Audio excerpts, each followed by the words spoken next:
నల్గొండ నియోజకవర్గంలోని పలు అభివృద్ధి ప్రారంభ కార్యక్రమాలను శుక్రవారం రాష్ట్ర మంత్రి కోమటిరెడ్డి వెంకటరెడ్డి అధికారులను కలిసి పర్యటించి వివిధ అభివృద్ధి కార్యక్రమాలను ప్రారంభించి సమీక్షలు నిర్వహించారు. దొనకల్ గ్రామ పంచాయతీ పరిధిలో ఏర్పాటు చేసిన 33/11 kV సబ్స్టేషన్కు శంకుస్థాపన చేశారు.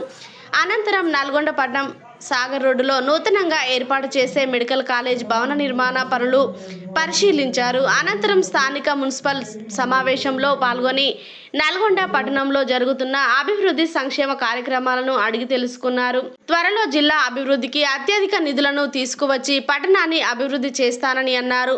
మెడికల్ కాలేజ్ నిర్మాణ పనులు వేగవంతం కావాలని ఆగస్టు నెలలో సీఎం రేవంత్ రెడ్డి ఆధ్వర్యంలో ప్రారంభం చేసుకుంటామని అన్నారు. సబ్ స్టేషన్ల నిర్మాణంతో గ్రామాల్లో కరెంటు కోతలు ఉండవని తెలిపారు. ఈ కార్యక్రమంలో జిల్లా collector Shri Narayana Reddy, municipal chairman Burri Srinivas Reddy, municipal commissioner, విద్యుత్ శాఖ అధికారులు, మెడికల్ కాలేజీ అధికారులు, కాంగ్రెస్ నాయకులు తదితరులు పాల్గొన్నారు.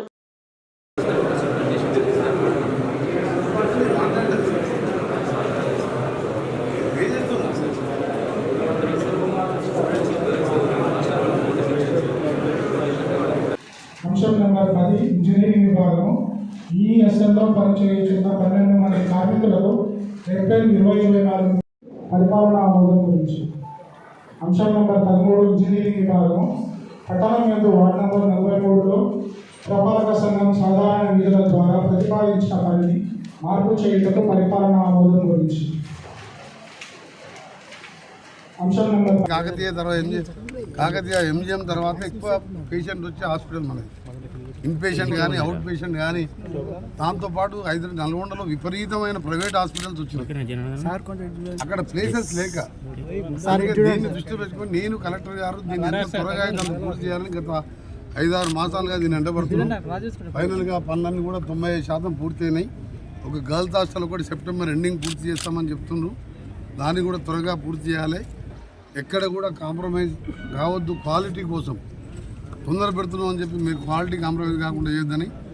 ఇంకా కూడా బస్సెస్ సంబంధించి కానీ ఎలక్ట్రిసిటీ సంబంధించిన పేమెంట్ విషయం ఉన్నది. డ్రింకింగ్ వాటర్ మిషన్ భగీరథ నీళ్ళు కూడా హాస్టల్స్కు కాలేజీకి ఇచ్చే విధంగా ఆర్డబ్ల్యూఎస్సీ గారికి కూడా చెప్పడం జరిగింది. ఓవరాల్గా దీన్ని గవర్నమెంట్ మెడికల్ కాలేజ్లో బెస్ట్ మెడికల్ కాలేజ్ ఎక్కడ ఉందంటే నల్గొండలో ఉన్నదంతా చేయాలనేది వచ్చే 6 నెలల్లో మా ప్లాన్. హాస్పిటల్ అంటే ఇవాళ పేద ప్రజలకు ప్రతిరోజు ఇవాళ పేదవాడు ఇవాళ డబ్బులు కట్టలేని పేదవాడు ఏముందంటే ఎక్కడ ఏ రోగం వచ్చినా హాస్పిటల్ దిగి చూస్తారు. ఈ సమయంలో గవర్నమెంట్ హాస్పిటల్లో డాక్టర్ లేక సమయానికి రాక వచ్చిన సరి అయిన వసతులు లేక ప్రైవేట్ హాస్పిటల్ అవుతున్నారు. అందుకనే మా ప్రభుత్వం ఆరోగ్యశ్రీని 5 లక్షలకి వెళ్ళి 10 లక్షలకు చేయడం జరిగింది. దాన్ని రేపు ఈ గవర్నమెంట్ హాస్పిటల్లో కూడా operation theatre PG student complete అయిన తర్వాత కూడా ఆరోగ్యశ్రీ కూడా ఇంప్లిమెంట్ చేస్తాం.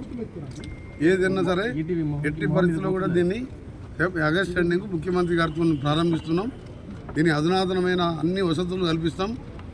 పిల్లలకి ఇక్కడ వచ్చే విద్యార్థులతో పాటు ట్రాన్స్పోర్టేషన్ కూడా ఇప్పుడే రివ్యూలో చేసినాం. ఎందుకంటే ఆర్టీసీ వాళ్ళకు ఈ గ్రామాలకు పీజీ స్టూడెంట్స్ వెళ్ళాలి కాబట్టి దానికి సంబంధించి కూడా మిగిలినది హెచ్డిఎఫ్ ఫండ్ కానీ మినరల్ ఫండ్ కానీ కలెక్టర్ గారు ప్రభుత్వం నిధులు ఇచ్చిన 2 ఆర్టీసీ బస్సెస్ కూడా విద్యార్థులకు కాలేజీకి వెళ్ళడానికి హాస్పిటల్ నల్గొండ టౌన్ పోవాలి గవర్నమెంట్ హాస్పిటల్. దానికి ప్రతి ఫౌండేషన్ మీద కూడా 2 బస్సెస్ కూడా ఓనిస్తున్నాం. ఏదైనా సరే మీరు ఒకటే కాంట్రాక్టర్ని ఇంజనీర్లను కోరేది, మీరు బాగా రాత్రి మొదలు కష్టపడి త్వరగా పూర్తి చేయండి, క్వాలిటీ మెయింటైన్ చేయండి. ఇవాళ ఎందుకంటే నల్గొండ హాస్పిటల్ సంగతి మీరు రోజు చూస్తున్నారు, టీవీలలో కూడా వస్తున్నది. నాకు కలెక్టర్ గారికి బాధ అనిపిస్తున్నది.